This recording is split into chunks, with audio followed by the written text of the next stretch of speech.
उत्तराखंड दृष्टि में आपका फिर से स्वागत है एक नए सेशन के साथ। तो आज हम सॉल्व करेंगे एग्जीक्यूटिव ऑफिसर का जो एग्ज़ाम हुआ था 26 तारीख को।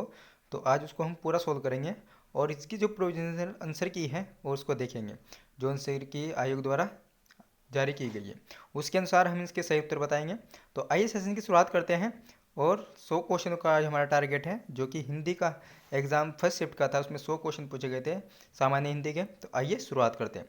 पहला क्वेश्चन था हमारे पास, ये जो है टेस्ट सीरीज सी है।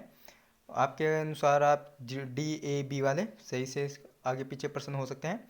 तो आइए शुरुआत करते हैं। पहला प्रश्न है हमारा, जिस स्त्री को उसके पति ने छोड़ दिया हो, इस वाक्यांश के लिए एक शब्द कौन सा होगा? तो इसके लिए शब्द होगा सी, प्रत्यागता। नेक्स्ट प्रश्न है, किसी को जीतने की चाह, इस वाक्यांश के लिए एक शब्द क्या हो जाएगा? जिज्ञासा। Option B is the right answer. बिना बुलाया हुआ व्यक्ति, इस वाक्य के लिए एक सर्वाधिक उपयुक्त शब्द हो जाएगा अनाहूत। Option C is the right answer. रात और संध्या के बीच की बेला को क्या कहा जाता है? इसको कहा जाता है गोधुलू। ऑप्शन ए इसका सही उत्तर हो जाएगा। नेक्स्ट प्रश्न था, वर्तनी की दृष्टि से इनमें से कौन सा शब्द शुद्ध है? तो इसमें शुद्ध शब्द का हमें चयन करना था। प्रश्न नंबर 5 में है, तो प्रश्न नंबर 5 का ऑप्शन बी सही हो जाएगा, अलौकिक। तो अलौकिक इसका सही उत्तर हो जाएगा। नेक्स्ट प्रश्न है, इनमें से शुद्ध वर्तनी वाला शब्द कौन सा है? तो इसका सही उत्तर हो जाएगा ऑप्शन ए, कृषांगी। नेक्स्ट प्रश्न की ओर बढ़ते हैं, वर्तनी की दृष्टि से शुद्ध शब्द कौन सा है? तो प्रश्न नंबर 7 का option B is the right answer हो जाएगा। इनमें से वर्तनी की दृष्टि से अशुद्ध वाक्य शब्द कौन सा है? प्रश्न नंबर 8 का ऑप्शन सी सही हो जाएगा, उऋण। तो अशुद्ध वाक्य कौन सा है, शब्द कौन सा है? उऋण। नेक्स्ट प्रश्न की ओर बढ़ते हैं, प्रश्न नंबर 9, इनमें से शुद्ध वाक्य कौन सा है? शुद्ध वाक्य का हम इसमें चयन करना था, तो प्रश्न नंबर 9 का ऑप्शन डी सही हो जाएगा। तो ऑप्शन डी, वह 20 दिन तक भूखा रहा। नेक्स्ट प्रश्न है प्रश्न नंबर 10, निम्न में से शुद्ध वाक्य कौन सा है? इसमें शुद्ध का चयन करना था, तो प्रश्न नंबर 10 का ऑप्शन सी से हो जाएगा, अनेक बार देख चुका हूँ। नेक्स्ट प्रश्न है, इनमें से शुद्ध वाक्य कौन सा है? तो शुद्ध वाक्य कौन सा है इसमें से? प्रश्न नंबर 11 में ऑप्शन ए। तो अशुद्ध वाक्य है इसमें से, निराशा की किरणें छाई हुई है। नेक्स्ट प्रश्न की ओर बढ़ते हैं, प्रश्न नंबर 12। तो प्रश्न नंबर 12 हमारा, इनमें से अशुद्ध वाक्य कौन सा है? अशुद्ध वाक्य का चयन करना था, तो प्रश्न नंबर 12 का ऑप्शन सी सही हो जाएगा, वह स्त्री अपराधी है। नेक्स्ट है, इनमें से किस शब्द की वर्तनी अशुद्ध है? तो इसमें अशुद्धि, तो ये जाएगा ऑप्शन डी, सम्राट। नेक्स्ट प्रश्न है, इनमें से किस शब्द में मुद्रा का अर्थ समाहित नहीं है? तो मदिरा। मदिरा एक शराब का पर्यायवाची शब्द होता है, और बाकी ये मुद्रा का सभी क्या है, पर्यायवाची शब्द है। नेक्स्ट प्रश्न नंबर 15, निशाचर का अर्थ समाहित नहीं है। तो इस प्रश्न का सही उत्तर हो जाएगा ऑप्शन सी, चोर। नेक्स्ट प्रश्न है, क्षण भर में नष्ट होने वाला सब वाक्यांश के लिए एक उपयुक्त शब्द कौन सा होगा? तो इसके लिए एक उपयुक्त शब्द हो जाएगा क्षणभंगुर। ऑप्शन सी इसका सही उत्तर हो जाएगा। नेक्स्ट प्रश्न की ओर बढ़ते हैं। प्रश्न नंबर है हमारा 17, एक आंख से देखना मुहावरे का सही अर्थ क्या हो जाएगा? ये हो जाएगा सबको समान मानना। प्रश्न नंबर ऑप्शन नंबर डी इसका सही हो जाएगा। बुगला भगत होना, इस मुहावरे का सही अर्थ हो जाएगा ऑप्शन सी, पाखंडी होना। ऑप्शन सी पाखंडी होना। प्रश्न नंबर 19 है, आँख के अंधे गांठ के पूरे, लोकोक्ति का सही अर्थ हो जाएगा मूर्ख धनवान व्यक्ति। सही विकल्प का चयन करके अधूरी लोकोक्ति को पूरा कीजिए। तो इसका ऑप्शन ए सही जाएगा, वहीं गुजारी सारी रात। जहाँ देखी तवा प्रात, वहीं गुजारी सारी रात। ऑप्शन ए इसका सही उत्तर हो जाएगा। नेक्स्ट प्रश्न की ओर बढ़ते हैं। नेक्स्ट प्रश्न है हमारा, पट्टी पढ़ाना का मुहावरे का अर्थ बताना था, तो इसका हो जाएगा बुरी राय देना। नेक्स्ट प्रश्न है प्रश्न नंबर 22, कुआं खोदना मुहावरे का इनमें से सर्वाधिक उपयुक्त अर्थ कौन सा हो जाएगा? कुआं खोदने का हो जाएगा ऑप्शन सी, हानि पहुंचाने का यत्न करना। नेक्स्ट प्रश्न है, 3 लोक से मथुरा न्यारी, लोकोक्ति का सही अर्थ क्या हो जाएगा? तो इसका सही अर्थ हो जाएगा सबसे निराला। सबसे निराला, ऑप्शन सी इसका सही हो जाएगा। नेक्स्ट है, आधा तीतर आधा बटेर, लोकोक्ति का अर्थ हो जाएगा, तो इसका सही उत्तर हो जाएगा अनमिल वस्तु का मिश्रण, यानी कि ऑप्शन डी इसका सही उत्तर हो जाएगा। नेक्स्ट प्रश्न की ओर बढ़ते हैं। नेक्स्ट प्रश्न है हमारा प्रश्न नंबर 25। तो प्रश्न नंबर 25 है, जब वाक्य लिखते समय कोई ऐसा पद जो उस वाक्य में आना आवश्यक है लेकिन लिखने से छूट जाए, तो उसके लिए किस चिन्ह का प्रयोग किया जाता है? तो हंस पद का चिन्ह प्रयोग किया जाता है, और ये चिन्ह इस तरह से होता है। नेक्स्ट प्रश्न की ओर बढ़ते हैं। 26 प्रश्न, द्वंद्व समास के पदों के बीच प्राय इनमें से किस विराम चिन्ह का प्रयोग किया जाता है? तो ऑप्शन ए इसका सही उत्तर हो जाएगा। नेक्स्ट है प्रश्न नंबर 27, 2 से अधिक समान स्तरीय पदों में अलगाव दिखाने के लिए इनमें से किस विराम चिन्ह का प्रयोग किया जाता है? तो प्रश्न नंबर प्रश्न नंबर 27 का ऑप्शन बी सही हो जाएगा, अल्प विराम का। नेक्स्ट प्रश्न है, इनमें से विवरण चिन्ह कौन सा है? तो विवरण चिन्ह कौन सा हो जाएगा इसमें से? विवरण चिन्ह ऑप्शन 20 का सही उत्तर हो जाएगा। अशुद्ध वर्तनी वाला शब्द कौन सा हो जाएगा? अशुद्ध वर्तनी वाला शब्द हो जाएगा आध्यात्मिक। यह आध्यात्मिक होता है सही, और अशुद्ध कौन सा हो जाएगा? आध्यात्मिक। नेक्स्ट है प्रश्न नंबर 30। प्रश्न नंबर 30 है हमारा, चट मंगनी पट विवाह लोकोक्ति का तात्पर्य क्या है? तो तत्काल कार्य करना। नेक्स्ट है, उधो का लेना न माधो का देना। इस लोकोक्ति का सही अर्थ हो जाएगा किसी से कोई मतलब ही नहीं रखना। नेक्स्ट प्रश्न की ओर बढ़ते हैं, प्रश्न नंबर 32 की ओर। निम्न में से किस वाक्यांश में सर्वनामिक विशेषण का प्रयोग नहीं हुआ है? तो इस प्रश्न का सही उत्तर हो जाएगा ऑप्शन 32 का, प्रश्न नंबर 32 का ऑप्शन बी से हो जाएगा, आप आजकल कहाँ रहती है। नेक्स्ट प्रश्न की ओर बढ़ते हैं। नेक्स्ट प्रश्न है हमारा, निम्नलिखित में से जातिवाचक संज्ञा कौन सी है? तो गाय सही उत्तर हो जाएगा। राम का कोट काला है, तो इसमें हमें बताना था इस वाक्य में काला शब्द है क्या? तो काला शब्द क्या है इसमें? तो ये है विधेय और विशेषण, ऑप्शन डी इसका सही हो जाएगा। नेक्स्ट प्रश्न था, राम बहुत तेज विद्यार्थी है, इस वाक्य में परिविशेषण क्या है? तो बहुत, यानी जो विशेषण की भी विशेषता बताते हैं उसको परिविशेषण बोलते हैं, और ऑप्शन ए इसका सही उत्तर हो जाएगा। नेक्स्ट प्रश्न की ओर बढ़ते हैं, प्रश्न नंबर 36। निम्नलिखित में से किस वाक्य में क्रिया का आक्रामक रूप में प्रयोग हुआ है? आक्रामक रूप में किसका प्रयोग हुआ है? तो प्रश्न नंबर 36 का हो जाएगा ऑप्शन बी, रस्सी ऐंठती है, इसका सही उत्तर हो जाएगा।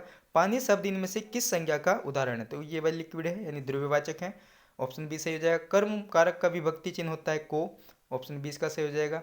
इनमें से किस शब्द का प्रयोग हमेशा एक वचन में होता है? तो सोना, तो ऑप्शन डी इसका सही उत्तर हो जाएगा। नेक्स्ट प्रश्न है हमारा प्रश्न नंबर 40। अमेरिका ने तालिबान का विरोध किया होगा, इस वाक्य में भूतकाल का कौन सा उपभेद है? तो प्रश्न नंबर 40 का ऑप्शन ए सही हो जाएगा, संदिग्ध भूत, तो ऑप्शन ए इसका सही हो जाएगा। नेक्स्ट प्रश्न की ओर बढ़ते हैं, प्रश्न नंबर 41। निम्न में से पुल्लिंग शब्द कौन सा है? तो इसमें पुल्लिंग शब्द हो जाएगा ऑप्शन ए, 41 का हो जाएगा ऑप्शन ए, चंद्रमा। नेक्स्ट प्रश्न है, वह चोर से डरता है, इस वाक्य में कारक कौन सा है? अपादान, तो डरने वाले जितने भी वाक्य के अंदर डरना, अलगाव का जिसमें भी बोध होता है, तो ऐसा अपादान के अंदर आता है। निम्न में से गुणवाचक विशेषण युक्त पद कौन सा है? ऑप्शन सी इसका सही होगा, बलवान शरीर। किस वाक्य से वर्तमान काल का बोध होता है? तो प्रश्न नंबर 44 का ऑप्शन ए सही हो जाएगा। तो वर्तमान काल का बोध होता है दिन रात परिश्रम करने वाला छात्र ही परीक्षा में उत्तीर्ण होता है। नेक्स्ट प्रश्न था प्रश्न नंबर 45। प्रश्न नंबर 45 है हमारा, शब्दों का संक्षिप्त रूप लिखने के लिए प्रयुक्त होने वाला चिन्ह इनमें से क्या कहलाता है? तो प्रश्न नंबर 45 का ऑप्शन सी सही हो जाएगा, लघु चिन्ह। इसको शॉर्ट में लिखना, किसी शब्द को शॉर्ट में लिखने के लिए किसका प्रयोग किया जाता है? लघु चिन्ह का। नेक्स्ट है, जो कमाएगा वही खाएगा, वाक्यांश में सर्वनाम का कौन सा भेद प्रयुक्त हुआ है? तो प्रश्न नंबर 40 का ऑप्शन बी सही हो जाएगा, ये संबंध वाचक सर्वनाम हो जाएगा। मानस शब्द से निर्मित विशेषण हो जाएगा मानसिक, ऑप्शन ए इसका सही उत्तर हो जाएगा। नेक्स्ट प्रश्न की ओर बढ़ते हैं, प्रश्न नंबर 47 के बाद 65, एक्चुअली ये पीडीएफ आगे पीछे हो गई है, तो इसमें हम चलते हैं 65 की ओर। तो 65 का क्वेश्चन है, इनमें से विदेशी शब्द कौन सा है? तो विदेशी शब्द हमें बताना है कौन सा हो जाएगा, ऑप्शन सी इसका सही उत्तर हो जाएगा, option see the right answer, कुश्ती। नेक्स्ट, इनमें से कौन सा एक आगत या विदेशी शब्द नहीं है? तो थैला कौन सा है? देशी शब्द है, ऑप्शन सी इसका सही उत्तर हो जाएगा। कौन सा शब्द देशज नहीं है? तो मदद, ऑप्शन ए इसका सही उत्तर हो जाएगा। नेक्स्ट प्रश्न है प्रश्न नंबर 68। परिकूट का तद्भव रूप हो जाएगा परिकोटा, ऑप्शन सी इसका सही उत्तर हो जाएगा। इनमें से देशज शब्द है, तो देशज शब्द कौन सा हो जाएगा? तेंदुआ। नेक्स्ट है, चय प्लस अन बराबर चयन में कौन सी संधि प्रयुक्त हुई है? तो इसमें संधि का जो आयादी संधि, ऑप्शन ए इसका सही उत्तर हो जाएगा। नेक्स्ट प्रश्न की ओर बढ़ते हैं, प्रश्न नंबर 71। आजन्म में समास है, तो आजन्म में किस समास का प्रयोग हुआ है? तो इसमें वह है अव्ययभाव समास, ऑप्शन ए इसका सही उत्तर हो जाएगा। नेक्स्ट है, प्रत्यक्ष शब्द में उपसर्ग प्रत्यय हो जाएगा। हिंदीतर में प्रयुक्त प्रत्यय हो जाएगा इतर, ऑप्शन डी इसका सही उत्तर हो जाएगा। जिस समास में अंतिम पद प्रधान होता है उसको हम बोलते हैं तत्पुरुष समास, ऑप्शन सी इसका सही उत्तर हो जाएगा। उच्चारण शब्द का सही संधि विच्छेद बताना है, तो ऑप्शन सी इसका सही उत्तर हो जाएगा, उत प्लस चरण। नेक्स्ट प्रश्न की ओर बढ़ते हैं, प्रश्न नंबर 76। निम्नलिखित में से किस शब्द में आप प्रत्यय का प्रयोग हुआ है? तो इसमें हुआ है मिलाप में, ऑप्शन डी इसका सही उत्तर हो जाएगा। किस शब्द में प्रत्यय का अशुद्ध प्रयोग हुआ है? तो बलमती, ऑप्शन सी इसका सही उत्तर हो जाएगा। तत्पुरुष समास से संबंधित शब्द नहीं है। तो तत्पुरुष समास से संबंधित शब्द कौन सा नहीं है इसमें से? प्रतिमान। तो ऑप्शन सी इसका सही उत्तर हो जाएगा। स्वागत शब्द में कौन सा उपसर्ग है? ऑप्शन बी सु उपसर्ग। प्रश्न नंबर 80 है, इनमें से कौन सा शब्द तत्सम नहीं है? तो तत्सम नहीं है, तो प्रश्न नंबर 80 का हो जाएगा ऑप्शन डी, ये हो जाएगा गयंध। नेक्स्ट है, इनमें से तत्सम शब्द नहीं है, तो तत्सम शब्द कौन सा नहीं है? मक्खी। ऑप्शन सी इसका सही हो जाएगा। नेक्स्ट है, तत्सम शब्द वतस का इनमें से कौन सा तद्भव रूप सही नहीं है? तो प्रश्न नंबर 82 का ऑप्शन ए से हो जाएगा भाकर। नेक्स्ट प्रश्न की ओर बढ़ते हैं। प्रश्न नंबर 83, जवार विलोम शब्द, जवार का विलोम शब्द हो जाएगा भाटा। ऑप्शन डी इसका सही हो जाएगा। निकम्मा शब्द का विपर्त हो जाएगा कर्मठ। नेक्स्ट है, इनमें से शिव का पर्यायवाची शब्द कौन सा हो जाएगा? गुड़ाकेश। नेक्स्ट है, इनमें से ऐहिक का विलोम शब्द, तो ऐहिक का विलोम शब्द क्या हो जाएगा? प्रश्न नंबर 86 का हो जाएगा आपका डी, पारलौकिक। नेक्स्ट है, वृक्ष का पर्यायवाची शब्द नहीं है, तो वृक्ष का पर्यायवाची शब्द कौन सा नहीं है? तड़ांग। ऑप्शन डी इसका सही उत्तर हो जाएगा। तो इसका सही उत्तर हो जाएगा तड़ांग। नेक्स्ट प्रश्न था, परा का विलोम शब्द हो जाएगा अपरा। ऑप्शन डी इसका सही हो जाएगा 89 का। तो 89 का ऑप्शन डी इसका सही उत्तर हो जाएगा। अनेकार्थ शब्द अक्षर का इनमें से एक अर्थ नहीं है, तो हनुमान। ऑप्शन बी इसका सही हो जाएगा। अनेकार्थ शब्द हरि का इनमें से एक अर्थ है, तो प्रश्न नंबर 91 का ऑप्शन बी सही हो जाएगा अग्नि। नेक्स्ट है, इनमें से श्रुति सम विनार्थक शब्द युग्म नहीं है, तो ऑप्शन ए इसका सही हो जाएगा अमोद प्रमोद। नेक्स्ट है प्रश्न नंबर 93, निर्माण निर्वाण श्रुति सम भिन्नार्थक शब्दों का अर्थ है, तो प्रश्न नंबर 93 का ऑप्शन ए सही हो जाएगा बनाना मोक्ष। नेक्स्ट है 94, अतल का सर्वाधिक उपयुक्त श्रुति सम भिन्नार्थक शब्द है, तो इसका सही उत्तर हो जाएगा 94 का अतुल। ऑप्शन सी इसका सही उत्तर हो जाएगा। नाग शब्द से निम्नलिखित में से कौन सा अर्थ द्योतित नहीं होता है? तो इस प्रश्न का सही उत्तर हो जाएगा संख्या। Option C.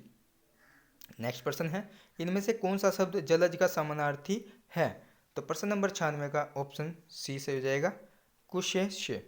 नेक्स्ट है, पतंग शब्द में से किसके अर्थ का घोतक नहीं है? तो प्रश्न नंबर 97 का हो जाएगा ऑप्शन सी सर्प। नेक्स्ट है, सर्प का पर्यायवाची शब्द नहीं है, तो इसका सही उत्तर हो जाएगा प्रश्न नंबर 98 का राशंभ। नेक्स्ट है प्रश्न नंबर 99, द्रौपदी का पर्यायवाची नहीं है, तो द्रौपदी का पर्यायवाची नहीं है, तो इसके लिए ऑप्शन ए सही हो जाएगा सुभद्रा। इनमें से दर्पण का पर्यायवाची शब्द नहीं है, तो दामनी, दामनी होता है बिजली का। तो उत्तराखंड दृष्टि का आपको ये सेशन कैसा लगा? आप उत्तराखंड दृष्टि चैनल को लाइक एंड सब्सक्राइब जरूर कीजिए, और आपका इसमें कितना स्कोर रहा है आप कमेंट बॉक्स के माध्यम से जरूर बताइए। अब नेक्स्ट सेशन में जीएस का वीडियो लेकर आएंगे, जो आपके इसमें जितने भी क्वेश्चन है ये आप कमेंट के माध्यम से जरूर दीजिए। तो तब तक के लिए नमस्कार।